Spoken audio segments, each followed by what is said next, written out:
시청자 여러분 안녕하세요. 모난돌TV 홍성광입니다. 오프닝 먼저 보고 오실게요. 이번 오프닝은 제가 직접 제작한 영상입니다. 잠시만요.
흰남노 태풍이 지금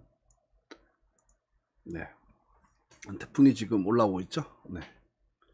태풍이 올라와서 라이브로 여러분들한테 좀 이것저것 좀 알려드릴 것도 알려드리고, 동해시청에도 제가 이제 주문하고 싶은 게 있어서 이렇게 이제 방송을 켰습니다. 물론 이제 제가 이 방송을 한다고 해서 동해시청 공무원들이 바로 한다 이렇게 말할 수는 없어요. 예전에도 태풍이 불었을 때 묵호 지역이 이상하게 바닷가 바로 옆인데도 불구하고 물이 바로 빠지지 않고 침수가 되는 사태가 벌어졌었는데, 그때 이제 묵호 중앙시장 상인회 회장님이신 저 대풍수산의 사장님께서 밤에 열심히 오셔가지고 하수구 그 물이 빠지는 걸 개방하자마자 그게 이제 종료가 돼 버렸거든요. 혹시나 동해시청 공무원분들이 제 방송을 보신다면 내일이라도 빨리 그런 조치를 좀 취해 주셨으면 좋을 것 같다라는 말씀을 좀 드립니다. 일요일 밤입니다. 내일이 월요일이라서 걱정이 되는 게 아니라 화요일쯤에 상륙할 것으로 보이는 흰남노 태풍 때문에 지금 많이 좀 걱정이 됩니다. 여러분들도 지금 태풍 흰남노 때문에 걱정이 좀 많으시죠? 흰남노 태풍이 지금 어디쯤 와 있는지, 물론 이제 기상청이나 이런 곳에서도 그 정보를 알 수 있지만, 제가 쓰는 이 어플은 제가 알기로는 유럽에서 만든 전 세계 날씨를 예측해주는 그런 어플로 알고 있어요. 바로 그 어플 이름은 바로 윈디라는 어플인데요. 휴대폰 어플도 있고요. 그 다음에 웹사이트로 들어가도 똑같은 결과물을 이제 볼 수가 있는 사이트가 있는데, 여러분들께 그 사이트를 소개시켜 드리려고 합니다. 화면 같이 한번 보실까요? 지금 보고 계시는 이 홈페이지가 바로 윈디라는 홈페이지입니다. 자, 네이버에서 윈디라고 검색하시면 이렇게 제일 위에 윈드맵 앤 웨더 포캐스트 이렇게 해가지고 나옵니다. 말씀드렸다시피 이 어플은 지금 보시면 전 세계의 상황을 이렇게 볼 수가 있습니다. 요거는 이제 바람으로 보는 거고요. 레이더 영상도 볼 수가 있고요. 그 다음에 위성 영상도 이렇게 볼 수 있습니다.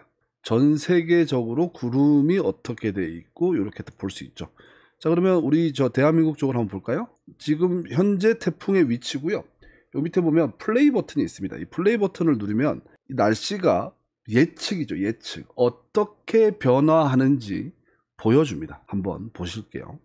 자, 시간이 지나면 지날수록 이렇게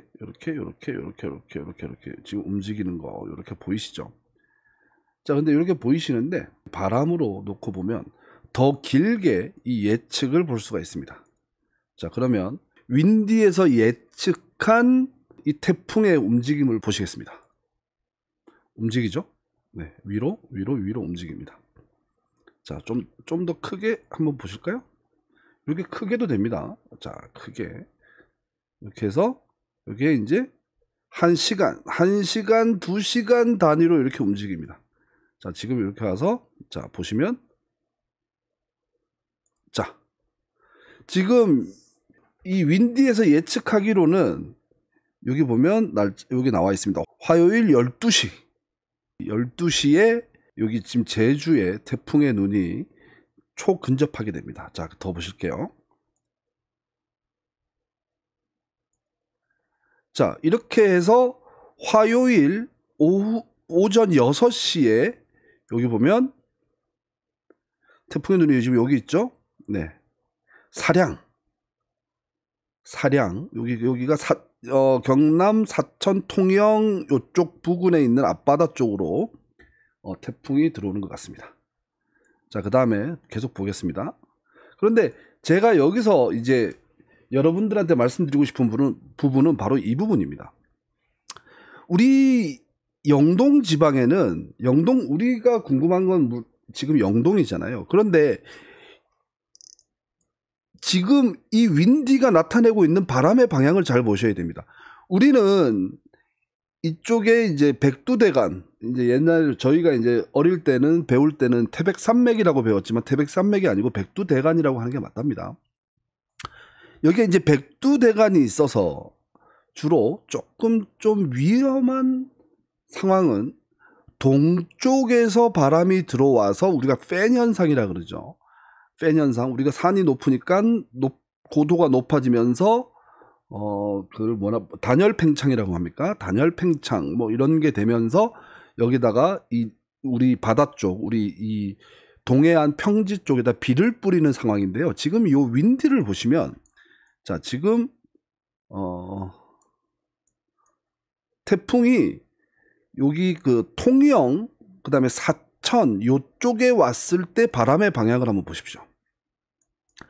동쪽, 이게 원래 태풍의 경로대로라면 이렇게 지금 바람이 여기 화살표들이 움직이는 거 보이죠? 여기 뭐 정자 비슷한 것들이 막 움직이는 게 보이는데 이게 이제 바람의 방향입니다. 이 바람의 방향을 보면 이렇게 오다가 그런데 갑자기 바람이 여기서 꺾여서 남쪽으로 내려가 버립니다. 그렇죠? 그래서 저는 여기 이제 북태평양 고기압이거든요. 이제 북태평양 고기압대가 여기서 이제 바람이 이렇게 밑으로 내려오고 있는 거예요. 고기압이라는 게 위에서 누르는 거잖아요. 위에서 그러니까 기압이 세니까 밑에서 누르니까 옆으로 퍼져 나가는 거거든요. 그래서 바람이 불어오는 거거든요. 그래서 바람이 불어와서 여기 그 태풍의 비를 잔뜩 머금고 있는 구름과 바람들을 가지고 남쪽으로 멱살 잡아서 끌어내리고 있는 거예요. 그죠? 그래서 저는 이 부분에서 어쩌면 우리 이 동해안의 피해가 조금 적을 수도 있겠다라는 그런 생각을 하고 있는 거예요. 물론 이게 완벽하지는 않아요. 저도 물론 뭐 기상청이나 뭐 이런 데 근무하는 사람은 아니기 때문에 그런데 제가 주로 우리 지역에 비가 올까 서쪽에 비가 올까 뭐 이렇게 보는 게 왜 그러냐면 자, 우리는 경험적으로 알고 있습니다.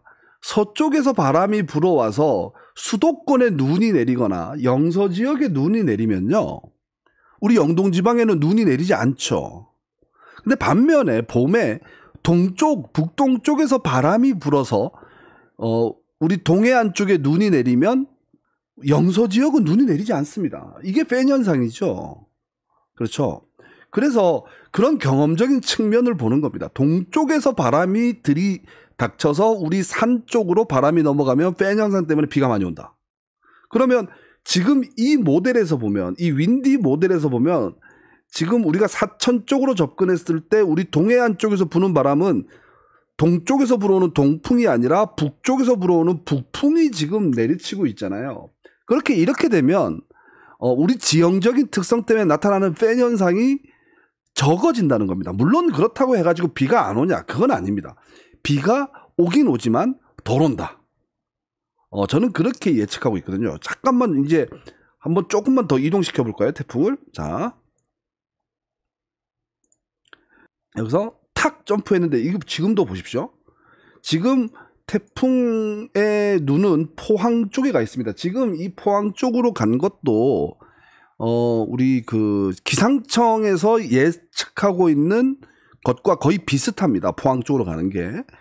자, 그런데 지금도 약간 고무적인 건 뭐냐면 태풍이 이렇게 태풍의 이 그 뭡니까? 이 꼬리? 태풍이 이렇게 막 바람의 방향이 보통 이렇게 반시계 방향으로 돌잖아요. 지금도 보시면 이 반시계 방향으로 돌고 있는 이 바람들이 보이잖아요. 그런데 어디선가 득달같이 북쪽에서 내려오는 바람이 있단 말이죠. 근데 이 바람이 지금 이 태풍이 들이쳐서 원래는 동쪽으로 가야 되는데, 이 서쪽으로, 그렇죠. 동쪽에서 이렇게 돌아서 서쪽으로 가야 되는데 이걸 가로막고 그대로 멱살을 잡아서 남쪽으로 끌어내리고 있다는 말이죠. 아니, 이런 점에서 보면 어쩌면 이번 태풍이 물론 이렇다고 해서 비가 덜 오냐? 아닙니다. 비가 좀 적게 온다는 거. 조금 더 적게 온다라는 거죠.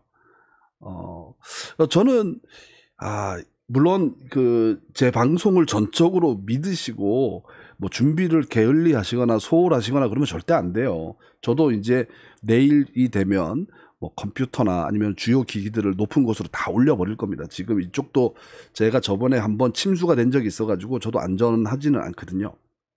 지금 요 윈디의 이 모델, 이 시스템에서의 모델, 지금 요 바람의 방향을 보고 조금은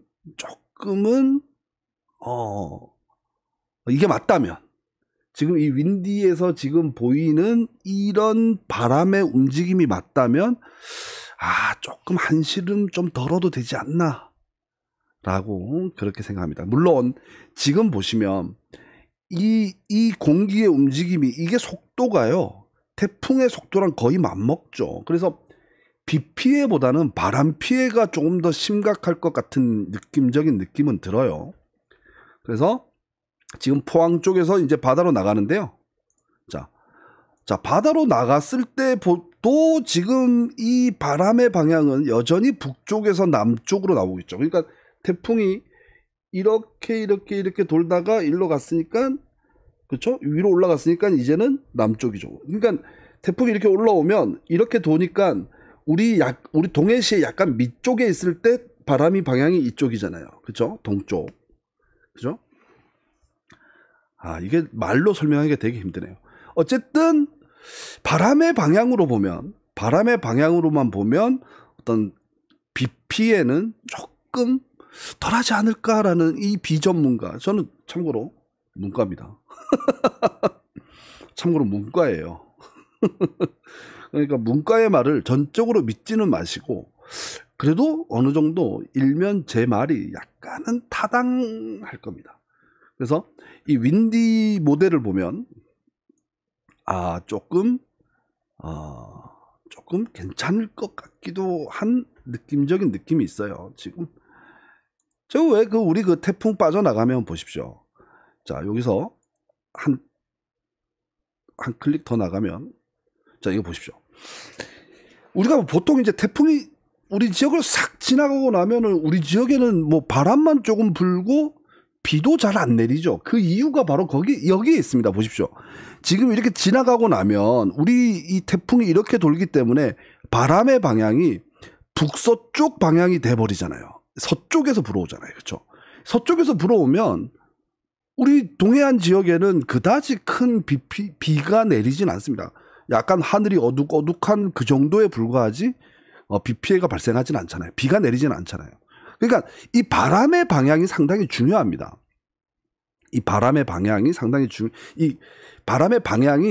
강수량과 직결되어 있다고 보는 게 맞을 겁니다. 윈디를 보시면 물론 이게 이제 우리나라 기상청이 상당히 정확해요. 우리나라 기상청이 상당히 정확해서 뭐 한 3, 4일 전만 해도 잘 맞춰요. 근데 윈디가 3, 4일 전쯤에는 우리나라 기상청과 조금 다른 결과를 나타냅니다.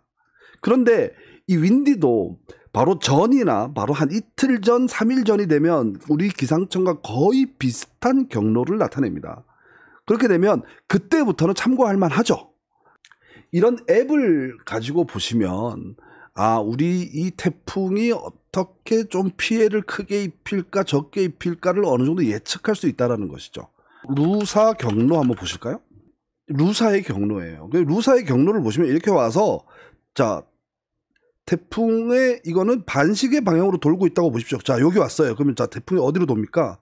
이렇게 돌죠. 그 꼬리들이 바람의 방향이 이렇게 회오리치고 있잖아요. 자, 보십시오. 이렇게 지금 자, 어느 방향입니까? 동쪽에서 서쪽으로 들이치고 있으니까 비가 무지막지하게 많이 내린 겁니다.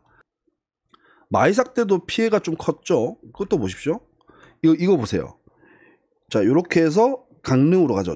반시계 방향으로 계속 돌고 있다고 생각해 보십시오. 그죠? 그러면 요쯤 왔을 때 반시계 방향으로 돌고 있으니까 동쪽에서 서쪽으로 바람이 치니까 당연히 그때는 비가 많이 왔던 거죠. 여하튼 지금 이 태풍도 이게 마이삭인지 맴인지 모르겠어요. 이게 이렇게 올라오니까 이렇게 돌고 있으니까 당연히 동쪽에서 서쪽으로 바람이 불었으니까 그때는 비가 많이 왔겠죠.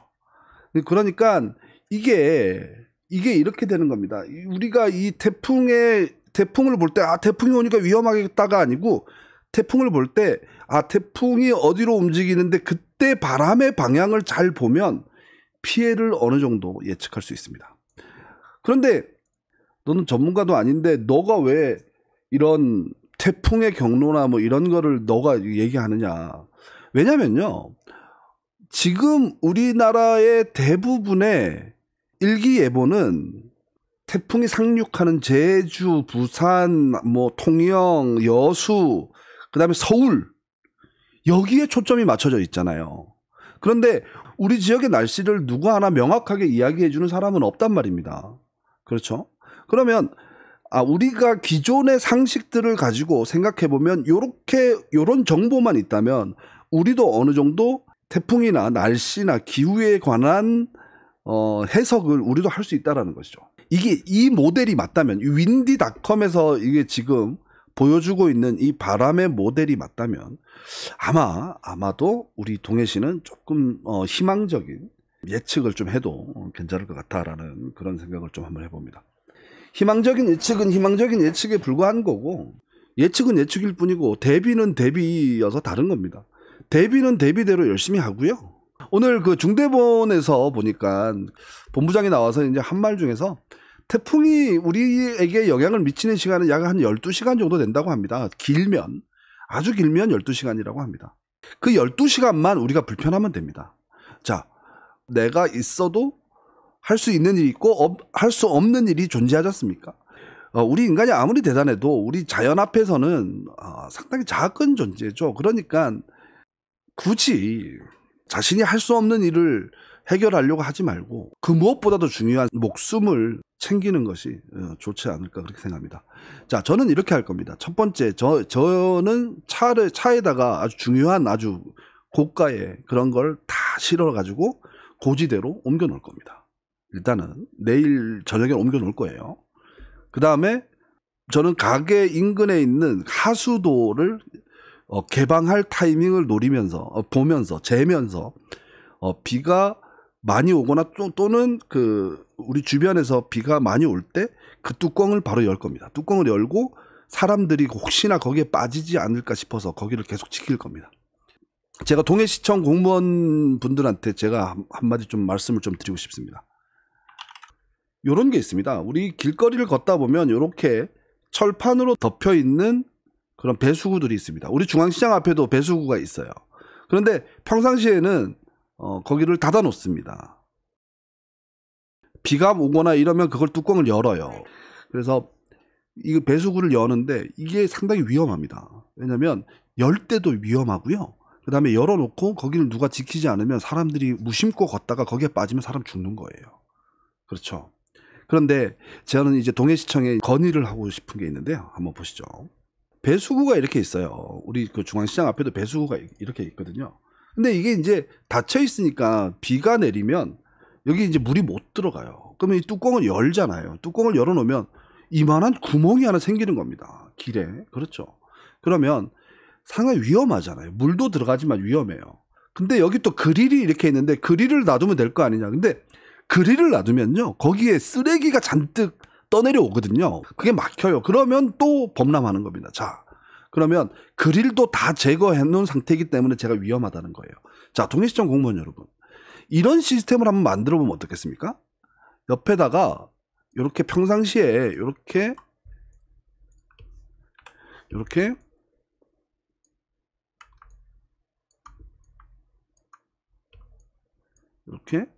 구멍을 이렇게 뚫어 놓고요.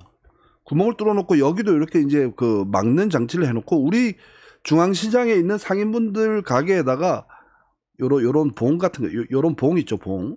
요런 봉 같은 거를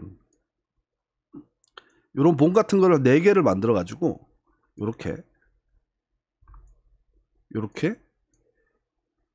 여기다 꽂아 가지고 사람들이 못 다니게끔 이렇게 줄을 치거나 아니면은 여기다가 이제 줄을 걸 수 있게끔, 그래서 요 봉을 여기다 박아 놓고, 그러니까 비가 오면 미리 그 뚜껑을 다 열어 놓고, 위험하니까 사람들이 못 들어가게끔 봉을 설치해서 거기에다가 이제 사람들이 못 들어가게끔 미리 만들어 놓으면, 아니 그 제가 무슨 말 하는지 아시겠죠? 저기 그러니까 비가 많이 온다 라고 하면 미리 시장 상인들이 와서 이 봉을 요 막혀 있는 걸 개봉을 해서 여기다 봉을 박고, 여기다가 뭐 이렇게 줄 같은 거 바를 이렇게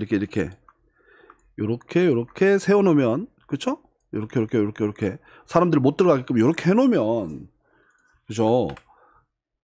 미리 방비되고 좋잖아요. 그쵸? 이런 거를 좀 생각을 해주셨으면 좋을 것 같아요. 이게 예전에 이 중앙시장에 범람이 돼서 이거를 미리 이제 그걸 했었는데, 동해시청에서는 이거를 콧방귀도 안 낀 것 같아요. 뭐 해주지도 않은 것 같고. 근데 이제 저기 중앙시장 앞에 보면 평상시에는 닫혀 있는데 비가 내려서 그 위에 물이 올라오면 그게 이제 수압으로 눌려가지고 빠지는 그런 뚜껑을 사서 그걸 했더라고요. 근데 그거 공무원 여러분, 비가 많이 내려서 쓰레기들이 몰려오면요, 그 위에 물이 누른다고 해가지고 절대로 물이 잘 빠지지 않습니다. 쓰레기 때문에요. 예, 미리 만들어 놓으면 비가 많이 내린다 그러면 사람들 나와가지고 꽂아가지고 이렇게 합니다. 그렇게 되면 얼마나 안전합니까? 안전하고 뭐 침수 피해도 미연에 방지할 수 있고, 막을 수 있는 거면 막을 수 있고요. 여러분들도 준비를 하셔야 됩니다. 준비를 다 하시고, 절대로 지하 주차장에 차 넣지 마세요. 지하 주차장에 차 넣으면 침수차 돼가지고 팔지도 못하고 폐차해야 돼요. 지하 주차장에 차 넣는 건 당분간이 아니고 좀 하시고, 그 다음에 이제 뭐 학교 같은 데 주차를 하십시오. 학교 같은 데도 이제 뭐 개방을 할 겁니다. 그 다음에 동해시청, 그 다음에 그 개울가 같은 데, 저기 전국에 복개천 주변 있죠? 거기도 위험합니다. 복개천 주변도 위험하니까 거기다 주차하지 마시고, 좀 더 높은 곳, 충원탑 뭐 그쪽, 아니면은 뭐 동해초등학교 그쪽에다 차를 대시고 좀 걸어오시는 것도 좋을 것 같습니다. 시청 쪽도 좋고요. 시청에 있는 시청 주차장을 가득 메우시는 것도 좋은 방법이고, 뭐 문화예술회관, 그다음에 뭐 동해병원, 뭐 아니면 이마트 꼭대기 뭐 주차장, 그다음에 각종 어디입니까? 동인병원도 좋고, 그다음에 하여튼 계곡 쪽은 좀 피하시고, 이렇게 해가지고 주차도 높은 곳에 하고, 뭐 이렇게 해가지고 차도 보호하시고, 그 다음에 1층에 계시는 상가 주인분들께서는 뭐 차는 거야 어떻게 하겠습니까? 근데 뭐 차도 내 중요한 물건만 물에 안 잠기면 되는 거 아닙니까? 그래서 미리 준비하셔가지고 태풍 피해 없으시길 바랍니다. 이상 모난돌TV였습니다. 오늘 방송은 여기서 마치고요. 좋은 영상으로 여러분들 찾아뵙겠습니다. 무코바란 영상 공작소의 모난돌TV 홍성광이었습니다. 감사합니다. 안녕, 끝!